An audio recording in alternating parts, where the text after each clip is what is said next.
নমস্কার, জয় মা তারা।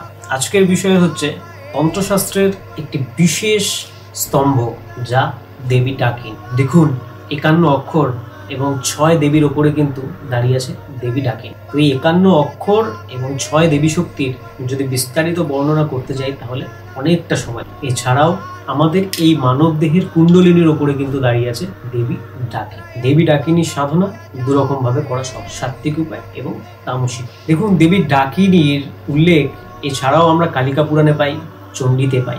দেবী ডাকিনী অ্যাকচুয়ালি কে? ওনাকে আপনি মাতৃস্বরূপে ধরতে পারেন, তবে প্রচন্ড উগ্র, অর্থাৎ মাই প্রচন্ড উগ্র। দেবী ডাকিনী দেখবেন চামুন্ডা অথবা কালীর দুই পাশে দুজন ছোট ছোট আরো মহিলা দেখতে পাওয়া যায়, যারা কিনা রক্ত পিপাসী। তারাই হচ্ছেন দেবী ডাকিনী, দেবী শাক্তি। আজকের টপিক ছিল দেবী ডাকিনী। দেবী ডাকিনীর অবস্থান হচ্ছে আমাদের মানব শরীরের কুণ্ডলিনী চক্রের মূল আধার। ডাকিনী কারা?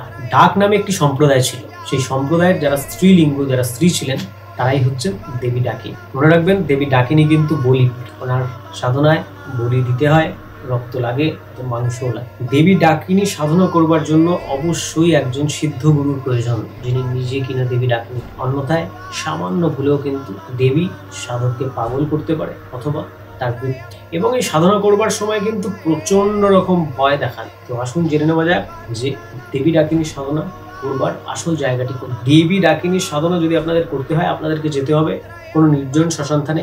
কোনো নির্জন শ্মশানস্থানে এরকম কোনো ব্যাপার নেই যে কোনো সিদ্ধ শ্মশানেই আপনাকে করতে। এছাড়াও আপনি যে কোনো ঝর্ণার ধারে, নদীর চড়ায়, কোনো পাহাড়ে, যে কোনো জায়গায় কিন্তু আপনারা দেবী ডাকিনীর সাধনা করুন। দেবী ডাকিনী যখন আসেন তখন কিন্তু চারিদিকে প্রলয় হয়, অর্থাৎ বেশ বড় রকমের ঝড় হয়, মনে হবে যেন কাল বৈশাখীর ঝড় বইছে চলে। এবং সাধকের সামনে, সাধক যখন সাধনা করে তখন সাধকের সামনে কিন্তু উনি বিশ্রীভাবে আসেন। কখনো প্রচন্ড বয়স্ক স্বরূপা হিসাবে আসেন। যে তথ্যগুলো আজখন আপনাদেরকে আমি দিচ্ছি, সেই তথ্যগুলো কিন্তু ইউটিউবের আগে কেউ দেয়নি, তাই ভালো করে শুনুন। সাধনার সময় কিন্তু সাধকের কাছে উনি একজন বৃদ্ধা হিসাবে আসতে পারেন, যার চুলগুলো পাকানো পাকানো সাদা হতে পারে, স্বল্প বস্ত্র পরিহিতা, অর্থাৎ বস্ত্র বলতে সামান্য হয়তো একটু শাড়ি গায়ের উপরে দেওয়া, অস্থি চর্ম সার, চামড়া ঝুলে গেছে এবং বিশ্রী গন্ধ এবং কর্কশ গলা, সেই হিসাবেও আপনার সামনে প্রকট হতে পারে। এবং আপনাকে বিভিন্ন রকম ছবি প্রতিচ্ছবি দেখাতে পারে, যে আপনার বাড়ির কেউ মারা গেছে, বাড়ির কারোর অ্যাক্সিডেন্ট হয়ে যাচ্ছে, বা আপনাকে সাধনা থেকে উঠতে বলতে পারে। তবে যদি আপনি লিডারের মতন হন তবেই কিন্তু এই সাধনা। যদি আপনি ওনার এই মায়া দেখে, এই মায়ার জালের মধ্যে পড়ে গিয়ে সাধনা ছেড়ে দেন, তাহলে মৃত্যু আপনার কনফার্ম, কেউ আপনার মৃত্যু আটকাতে পারবে না। সেক্ষেত্রে একমাত্র একজন সিদ্ধ গুরুই কিন্তু আপনাকে বাঁচাতে। এছাড়াও দেবী ডাকিনী আর একভাবে আপনার কাছে আসতে পারে, সেটা হচ্ছে একদম অল্প বয়স্ক, একদম স্বল্প বয়স্কা একজন নারী রূপে আপনার কাছে। অসাধারণ সুন্দর দেখতে, খুব সুন্দর সুবাস, পায়ে নুপুর থাকবে, হাত ভর্তি চুড়ি থাকবে, আপনার সামনে আসতে পারে এবং আপনাকে নানান রকম ভাবে কিন্তু উনি প্রলুব্ধ করতে পারে, যাতে আপনি যে কোনো ভাবে ধ্যান অথবা ওনার যে পুজো করছেন সেই পুজো ছেড়ে দেন। মনে রাখতে হবে, কোনোভাবেই কিন্তু পুজো ছাড়া যাবে। এবার আসি, যখন আপনি এই সাধনায় সিদ্ধি লাভ করে যাবেন, অর্থাৎ সিদ্ধ হয়ে যাবেন এবং মাকে আপনি নিজের কথায় বেঁধে ফেলবেন, তারপরে মা যখন আপনার সামনে প্রকট হবেন, সে এক অপূর্ব দৃশ্য।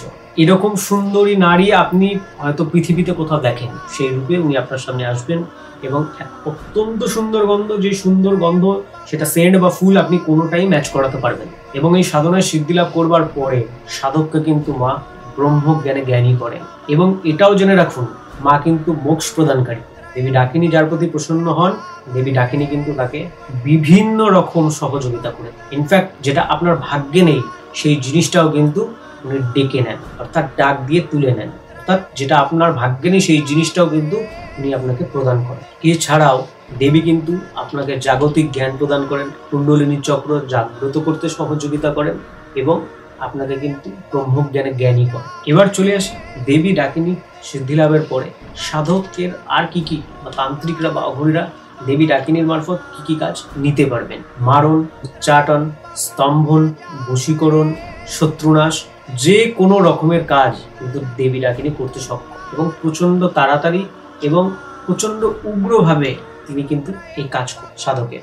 এছাড়াও সাধকের যা যাবতীয় তথ্য, অর্থ, সম্পত্তি, ধন যা দরকার দেবী ডাকিনী কিন্তু স্থায়ী সাধককে প্রদান করে। এবার চলে আসি দেবী ডাকিনীর স্বরূপ, দেবী ডাকিনী দেখতে কেমন। সিদ্ধি লাভের পরে আপনি যখনই মাকে ডাকবেন তখনই আপনি দেখবেন একজন 16 থেকে 21 বছরের মধ্যকার একটি নারী, যার এক হাতে থাকবে একটি তরোয়াল এবং এক হাতে থাকবে একটি পদ্ম, বড় বড় চুল, বড় বড় চোখ, একটি কালো নাক এবং অতি সুন্দর। মানে এইরকম নারী আপনি পৃথিবীতে আর কখনো কোনোদিনও দেখেন। এই হচ্ছে দেবী ডাকিনীর স্বরূপ। এটা কিন্তু অবশ্যই সিদ্ধি লাভের পরে, সিদ্ধি লাভের আগে নয়, এটা না।